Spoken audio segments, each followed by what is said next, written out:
ఓ శ్రీ గురుభ్యో నమః. ఓ శ్రీ మహాగణాధిపతి నమః. అందరికీ నమస్కారం. ఈ వీడియోలో కార్తీక పురాణంలోని 25వ అధ్యాయంలో అంబరీష కృత సుదర్శన స్తుతి, అంబరీష మహర్షి సుదర్శనంతో చేసే సంవాదాన్ని గురించి తెలుసుకుందాము. అంబరీషుడు సుదర్శన చక్రంతో ఇలా పలికాడు: ఓ సుదర్శన చక్రమా, ఆగుము, నీకు నమస్కారము. ఇతడు బ్రాహ్మణుడు, ఇతని చంపతగదు. నీకు వధతో కూడిన ఆహారము కావాలని నా శరీరం ఇచ్చేదను. ఆ బ్రాహ్మణుని విడిచిపెట్టము, లేని యెడల నాతో యుద్ధము చేయము అంటాడు. నీవు హరి యొక్క ఆయుధము కనుక నాకు దైవమైనావు.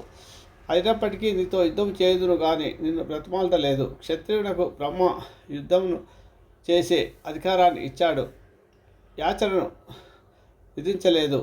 అయినను నీవు నాకు దైవం కాబట్టి యాచించవచ్చును. ఓ సుదర్శన చక్రమా, నీవు సమస్త భూతములకు అజేయుడవు.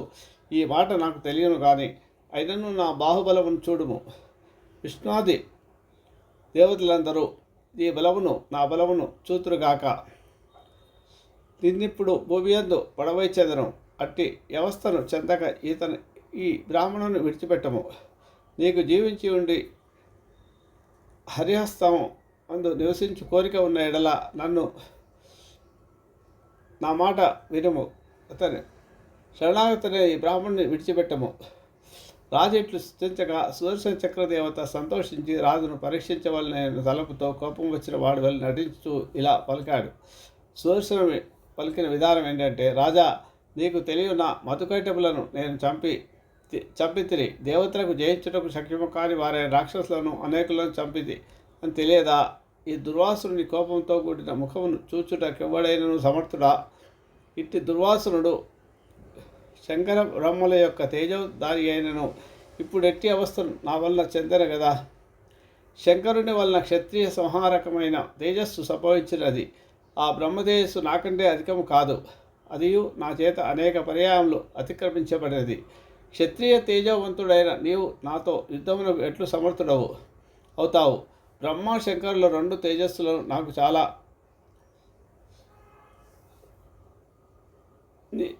చాలా ఉన్నవి. రాజా, క్షేమం కోరినవాడు బలవంతునితో స్నేహం చేయవలను. ఇట్లు న్యాయముండగా నీవు మూర్ఖత్వం అవలంబించి నాతో యుద్ధమునకు సన్నద్ధుడవు ఎందుకైతివి? నీవు హరిభక్తుడవని నేను నిన్ను ఇంతవరకు సహించితిని. కాబట్టి నీవు దూరంగా పొమ్ము, ప్రాణములను వృధాగా పోగొట్టుకొనకము.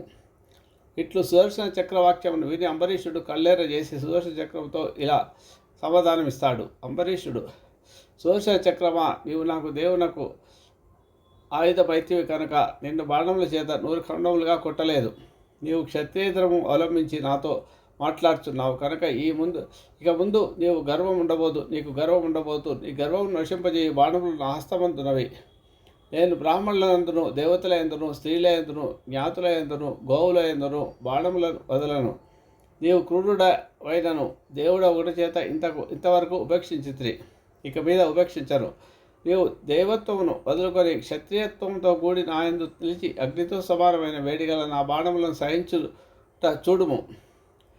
ఇట్లని అంబరీషుడు 24 బాణములను సుదర్శన చక్ర పాదముల మీద వదిలేను. ఇట్లు క్షాత్రపౌరుషంతో కూడిన రాజును చూచి సుదర్శనుడు నవ్వుచూ ఇలా అనెను: సుదర్శన రాజా, నీ సంరక్షణ నిమిత్తమే హరి నన్ను పంపినాడు. నిన్ను శరణాగతుడైన బ్రాహ్మణుని విడిచిపెడుతున్నాను. సుఖముగా ఉండము. ఇట్లు పలికి ధనుర్బాణములతో కూడి ఉన్న రాజును కౌలించుకొని భూమి యందు పడి నమస్కారం చేశాను. ఓ అగస్త్య, రాజు అలా విధేయుడైన సుదర్శన చక్రస్థ పురుషునితో చక్రములో ఇట్లా సంసార మధ్యన సంచరించేటి వాడు పురుగునైన నేనెక్కడ? హరి యొక్క హస్తమందు ప్రకాశించే నీవెక్కడ? ఇట్లు తెలిసి నీతో యుద్ధమునకు సన్నద్ధుడైన నా తప్పును క్షమించుము. నేను నిన్ను తిరస్కరించి విజృంభించి యుద్ధమునకు సిద్ధపడితిని. క్రూరమైన నా క్షత్రియ స్వభావం ఇట్లు చేసినది కనుక క్షమించుము.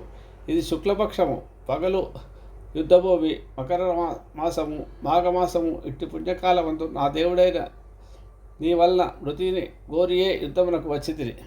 భగవద్గీత యందు ఇలా ఉంది: ఉత్తరాయణమందు శుక్లపక్షమందు పగలు మృతి నొందిన వారు అర్చరాది మార్గమున పోయి బ్రహ్మపదమును చేరుతారు. కార్తీక శుక్ల ద్వాదశి నాడు వెళ్ళిన దుర్వాసనుడు మాఘమాసమునకు తిరిగి వస్తాడు. సుమారు 3 మాసములకు అంబరీషుని చేరినాడు. జ్వాలల చేత భయంకరమును, దానముల కసయ్యమును, దేవదానములకు అసహ్యమును, 100 మెరుపుల కంటే అధికమైన కాంతి గలది అయిన ఈ రూపమును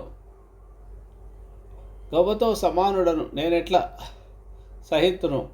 సహస్రాగ్నియుతమైన రవిబింబం వలె సహస్రారములను ధరించినటువంటి సమస్త సంహారకమగునటువంటి నీ రూపంతో యుద్ధము చేయ నేనెట్లు శక్తి కలిగి ఉంటాను? నేనంత నీకు సమానుడిని కాదు కదా. కోరలతో కూడి భయంకరము దిశ దిక్కుల అగ్నులను బయటికి చిమ్ముచున్నట్టు వంటి నీ యొక్క దంత దెబ్బను దేవుడు కానీ, రాక్షసుడు కానీ, దేవేంద్రుడు కానీ, రాక్షసాధిపతి కానీ ఇంకెవడునూ సహించగలరు. మెరుపులను, సూర్యుని కిరణజాలములను మొత్తములై భయంకరాకారములు ధరించి వచ్చినను నీ తేజస్సును తిరస్కరించలేవు. విష్ణువు భయంకరాకారమైన నిన్నాశ్రయించి 3 లోకములను పాలించున్నాడు. నీతో విరోధించిన ఎడల దేవతలు కానీ, దానవులు కానీ, అన్యులు కానీ నిన్ను జయించలేరు. ఇది అసాధ్యము. దైత్యులను చంపు దానవు భక్తులను పరిపాలించుతున్నావు. దైత్యులంటే రాక్షసులు. విష్ణువు యొక్క కాంతిచే ప్రకాశించు దానవు, ప్రాణగమనము కష్టమును హరించు దానవు అగు సుదర్శన చక్రమా, నీకు నా నమస్కారం. ఇట్లు స్తుతించి భూమి యందు నమస్కారం చేయుచున్న రాజును లేవదీసి నీకు క్షేమం కలుగుగాక అని సుదర్శనుడు పలుకుతాడు. ఆ సుదర్శన చక్ర స్తోత్రమును 3 కాలములందు పఠించువాడు ఆపదల నుంచి విముక్తుడై చిరకాలం సుఖములను పొందుతాడు. కలియుగముంది అధ్యాయంను ఒక మారైనను వినువారు అనేక భోగములను పొంది చివరి యందు మోక్ష ప్రాప్తి పొంది వైకుంఠ ప్రాప్తి కలుగుతుంది. శుభమస్తు.